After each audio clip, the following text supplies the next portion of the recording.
آج کل ایک غامدیت کا فرقہ ہے، وہ ایک نیا مفسر پیدا ہوا ہے جو قرآن کی اپنی تفسیریں بیان کرتا ہے۔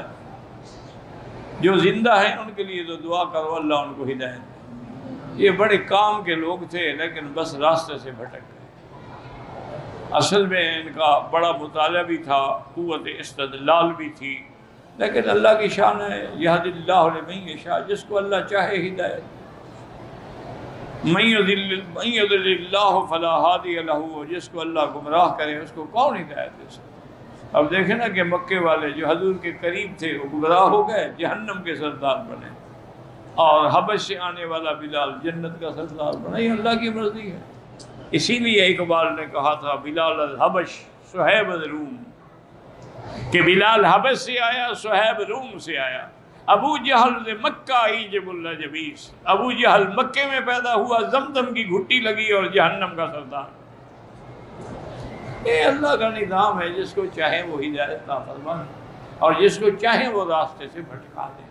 بہرحال جو لوگ زندہ ہیں، اچھا بڑے بڑے لوگوں سے، ویسے قاعدہ بھی یہی ہے، اس کو کہتے ہیں زلت الاقدام، پاؤں پھسل جانا۔ پاؤں کا پھسلنا جو ہے نا، بڑے سے بڑا پہلوان بھی ہونا اور نیچے کو پانی پڑا ہو تو پاؤں پھسل جائے گا، اس کی طاقت کوئی کام نہیں آتی۔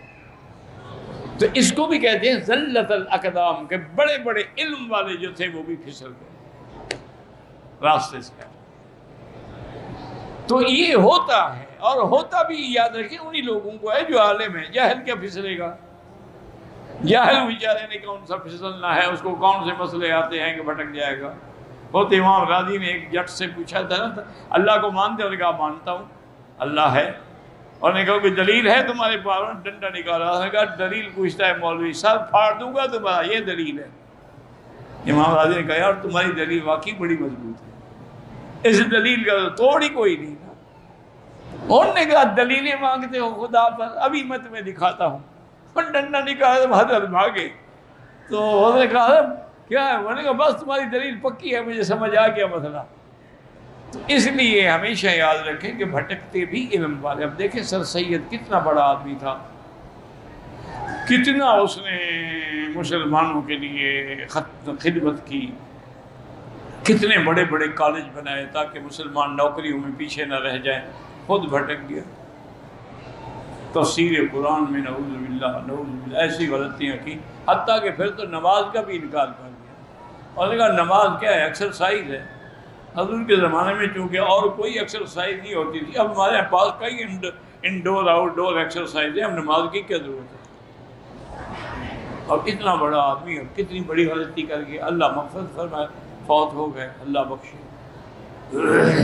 مودودی صاحب کتنا بڑا آدمی تھا، کتنی بڑی کتابیں لکھی، کتنی دنیا کو ان کے ذریعے سے دین کے ساتھ، لیکن رجم کا انکار کر بیٹھا۔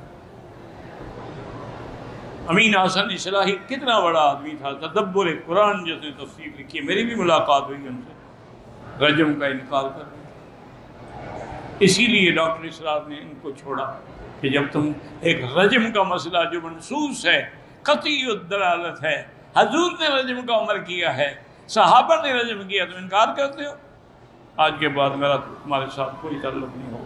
بڑے بڑے علماء سب چھوڑ گئے۔